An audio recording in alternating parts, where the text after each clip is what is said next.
ازيكم عاملين ايه؟ انا زياد وده فيديو جديد، والنهارده هنتكلم عن واحد من اكتر الممثلين اللي دخلوا القلب من غير استئذان، وهو العبقري والبسيط ماجد الكدواني. بس السؤال هنا، ليه كلنا بنحب ماجد الكدواني؟ هو ممثل كويس بس مش بس كده، في حاجه كده في حضوره او في ملامحه او في صوته بتخليه مختلف عن اي حد تاني.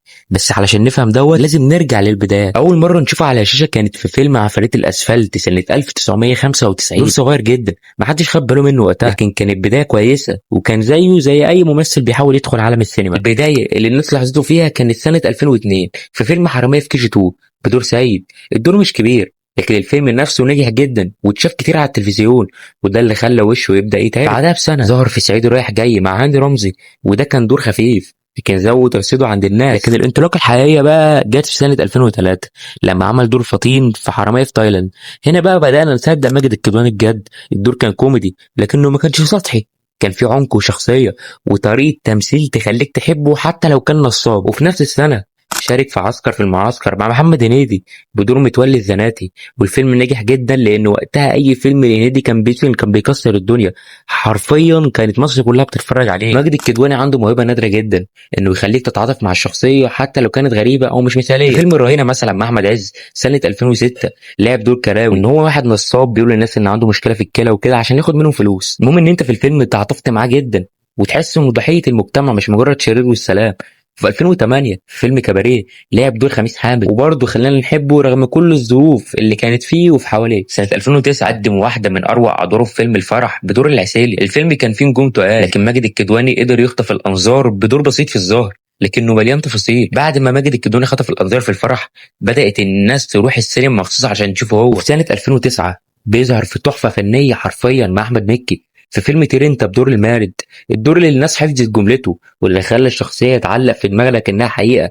ولو تفكر كده اللحظه، لو كان حد غير ماجد الكدواني عمل الدور هل كنا هنتعلق بالمارد بالشكل ده؟ انا شايف لا. الطريقه اللي اتكلم بيها والهدوء والسخريه والعيون اللي بتقول كلام اكتر من الكلام نفسه، كل ده محدش يقدر يعمله غيره. بعدها بسنه بيرجع مع مكي في فيلم لا تراجع ولا استسلام، والمره دي بدور المقدم سراج. وهنا بقى ماجد الكدواني بيقرر يخلي الضحك حاله عامه، يعني من اول ما بيظهر مفيش مشهد بيعدي من غير ما تضحك. الفيلم كله تحفه من حيث الكتابه والافيهات، بس دور سراج تحديدا كان فيه كميه كاريزما وتايمنج كوميديه مش طبيعيه. طريقته وهو بيزعق واسلوبه وهو بيتكلم، الفيلم لحد دلوقتي لسه بيتعمل عليه ميم. في 2010 ظهر كضيف شرف في فيلم الليمبي 8 جيجا، والمشهد اللي ظهر فيه رغم انه مشهد واحد بس لحد دلوقتي محفوظ في دماغنا وبنشوفه على طول. في 2012 شارك في واحد من اقوى الدراما الجماعيه في تاريخ السينما المصريه، فيلم ساعه ونص. الفيلم ده بقى محتاج له فيديو لوحده. ماجد الكدواني كان جزء من خلطه انسانيه حزينه واقعيه وفي نفس الوقت مرعبه من كتر ما هي حقيقيه.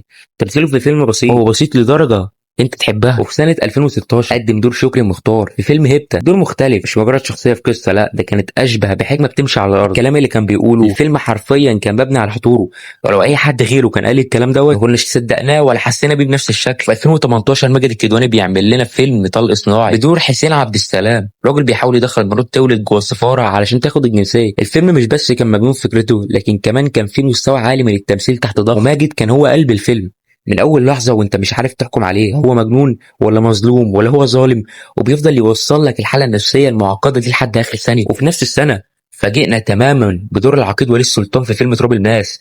هنا ماجد الكدواني قلب الطاوله وخرج من الطيبه والضحك ودخلنا في عالم تاني خالص، ظابط شرير وفاسد بس بطريقه هاديه جدا من غير ما يعلي صوته، والسكوت اللي وراه تحس فيه خطر والهدوء اللي فيه رعب. والفيلم ده لو ما شفتهوش انت حرفيا فاتك نص عمرك. وبعدها بيظهر لنا ماجد الكدواني في افلام خفيفه وكوميديه زي نادي الرجال السري وفيلم البعض لا يذهب الى المأذون مرتين، لكن وجوده فيها كان بيحل اي عادي حتى لو الفيلم مش عبقري، حضوره بيخليه يتشاف ويتحب. في سنه 2021 بيقدم لنا فيلم عالمي بصراحه، وقفه الرجاله. الفيلم دوت رغم ان اغلب الممثلين فيه فوق ال60 الا انه الكوميديا اللي فيه لذيذه جدا ومش بتضايق، مش هزار سخيف مش استظراف، دي كوميديا جايه حرفيا من الناس فاهمه بتعمل ايه. وهنا بتبان الفرق بين الممثل والمهرج.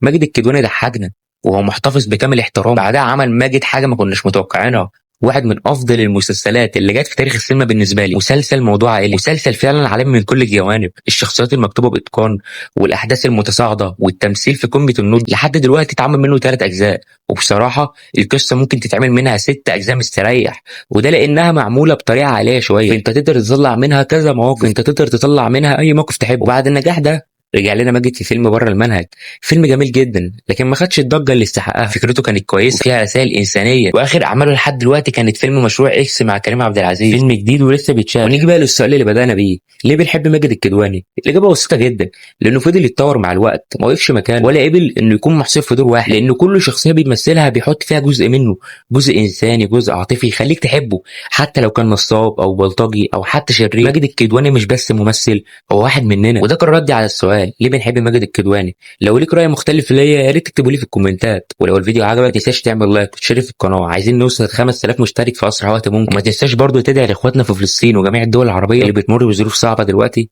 ربنا يسترهم ويثبتهم ويشفي مرضاهم. بس كده، السلام عليكم.